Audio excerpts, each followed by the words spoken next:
नमस्कार, मी रुशाली यादव सारंग. या बुलेटिनमध्ये आपण टॉप 9 घडामोडींचा आढावा घेणार आहोत. सुरुवातीला पेट्रोल डिझेल टंचाई संदर्भातल्या टॉप 9 घडामोडींचा आढावा घेऊयात. महाराष्ट्रामध्ये पेट्रोल डिझेलचा पुरेसा साठा, मात्र पॅनिकमुळे इंधन पुरवठ्यामध्ये तुटवडा निर्माण होतोय. मुख्यमंत्री देवेंद्र फडणवीसांची माहिती. तर पॅनिक होऊन इंधन खरेदी न करण्याचं आवाहन.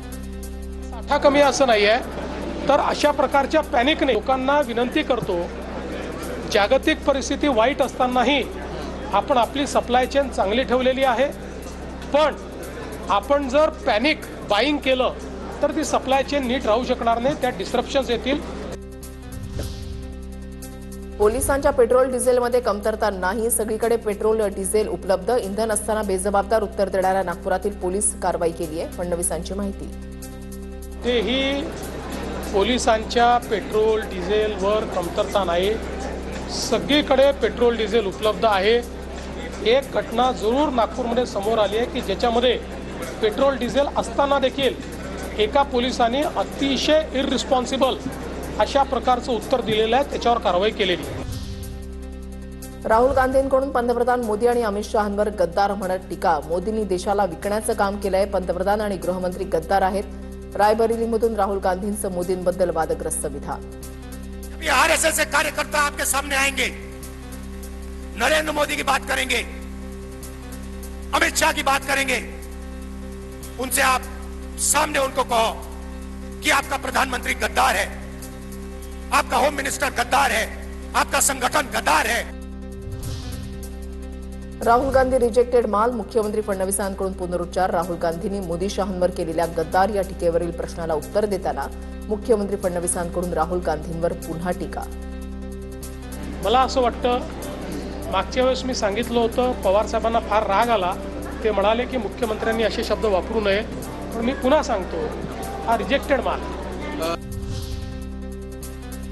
पंतप्रधान नरेंद्र मोदींकडून जॉर्जिया मेलोनी यांना मेलोडी टॉफी भेट. Welcome to Rome my friend. मेलोनींची पंतप्रधान मोदींसोबतची पोस्ट व्हायरल. देशात आर्थिक संकट डोक्यावर आहे आणि तिथे मोदी मेलोनी यांना चॉकलेट खाऊ घालत आहेत. लोकशाहीची थट्टा उडवलेली आहे. मोदी आता देशाला वाचवू शकत नाहीत. राहुल गांधींची टीका. नरेंद्र मोदी ने जो करना था पिछले 3 महीने में, जो आपकी प्रोटेक्शन करनी थी, जो दीवार, आर्थिक दीवार खड़ी करनी थी आपके लिए, वो उन्होंने नहीं की. उल्टा वो जाकर मेलोनी जी के साथ टॉफी खा रहे हैं. जनतेनं काँग्रेसला जागा दाखवली. राहुल गांधींच्या गद्दार वक्तव्यावरून श्रीकांत शिंदेंचा हल्लाबोल. पश्चिम बंगाल, तमिळनाडू निकालांचा दाखला देश. श्रीकांत शिंदेंची काँग्रेसवर टीका. विरोधी पक्षांचे नेतेही काँग्रेस सोडत असल्याचा दावा.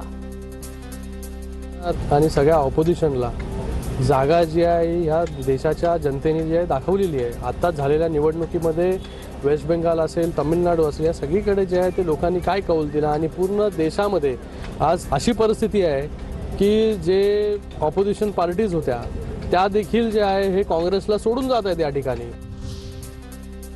शरद पवारांकडून पंतप्रधान नरेंद्र मोदींचं कौतुक. मोदी देशाबाहेर भारताची प्रतिमा जपत असल्याची स्तुती सुमनं. तर आम्ही पवारांच्या भूमिकेशी सहमत नाही. राऊतांची प्रतिक्रिया. मी सहमत नाही, आम्ही सहमत नाही. पवार साहेब तर सरकारमध्ये होते. राजीव गांधी परदेशात जाऊन मीडियाशी बोलत होते. प्रश्नांना उत्तर देण्यापासून पळत नव्हते. पवारांनी विधान केलं म्हणजे इंडिया आघाडी विरोधात भूमिका होत नाही. देशाच्या हितासाठी काही मुद्द्यांवर पाठराखण केली असेल.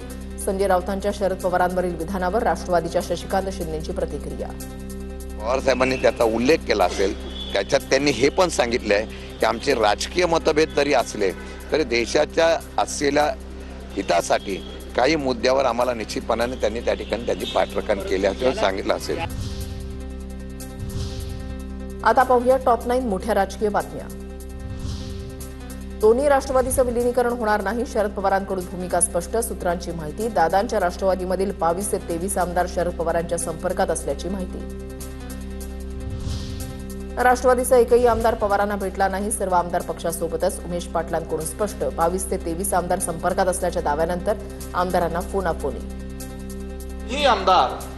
एकही आमदार पवार साहेबांना भेटलेला नाही. या संदर्भामध्ये आपल्याकडे कुठले आमदार भेटल्याचं काही फुटेज आहे का? कुठल्या आमदारांनी तशा पद्धतीचं आपल्या समोर कुठलं वक्तव्य केलंय का? कुठे एखादा पत्रव्यवहार करण्याच्या संदर्भामध्ये कुठं आपल्याला काय आढळले का? पक्षाच्या संदर्भात या पद्धतीच्या बातम्या येणं, त्यातून गैरसमज निर्माण होतात.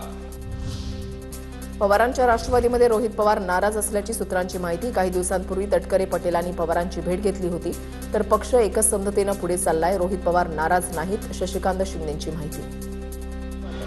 मला माहित नाही, रोहित पवार नाराज नाही आहेत. ते कुठल्या कार्यक्रमाच्या निमित्ताने आंदोलनासाठी गेले असतील, पण पक्षामध्ये अशी कुठल्याही प्रकारची नाराजगी नाही असं माझं स्पष्ट मत आहे.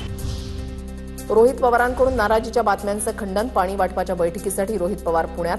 जनाई, शिरसाई, सीना, कुकडी, पुरंदर योजनेच्या पाणी प्रश्नावर मुख्य अभियंत्यांसोबत रोहित पवार आणि शेतकऱ्यांची बैठक. एसआर प्रक्रियेमुळेच पश्चिम बंगालमध्ये भाजप जिंकल्याची चर्चा. एसआरची प्रक्रिया निष्पक्षपातीपणे पार पडायला हवी. महाविकास आघाडीच्या शिष्टमंडळाची निवडणूक आयोगाकडे मागणी. विधान परिषद निवडणुकीसाठी महायुतीचा प्राथमिक फॉर्म्युला ठरला. सूत्रांची माहिती. भाजपला 12, शिवसेनेला 3 आणि राष्ट्रवादीला 2 जागा मिळण्याची शक्यता. काही जागांसाठी यातला बदल होण्याचा अंदाज. विधान परिषदेच्या जागा महायुती एकत्रच लढवणार. या संदर्भात एकत्र बसून निर्णय घेऊ. मुख्यमंत्री देवेंद्र फडणवीसांचं विधान परिषदेसंदर्भात महत्त्वाचं विधान. निश्चितपणे मला असं वाटतं की वेगवेगळ्या निकषांवर आम्ही चर्चा करतो आहोत आणि या निवडणुकांमध्ये या सगळ्या जागांवर आम्ही तिघही एकत्रितच गेलो पाहिजे असा आमचा प्रयत्न असणार.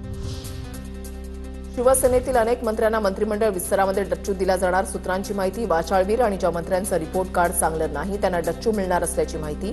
शिंदेंकडून आधीच 2.5 वर्षानंतर दुसऱ्यांदा संधी देण्याचं जाहीर. देशाच्या रक्षणासाठी मोदींनी सांगितलं तर समुद्रामध्ये उडी मारू. भाजपचे विधान परिषदेचे आमदार प्रमोद जठार यांचं वक्तव्य. मोदींनी देशाला आत्मनिर्भरतेचा, राष्ट्रभक्तीचा मार्ग दाखवला असंही विधान.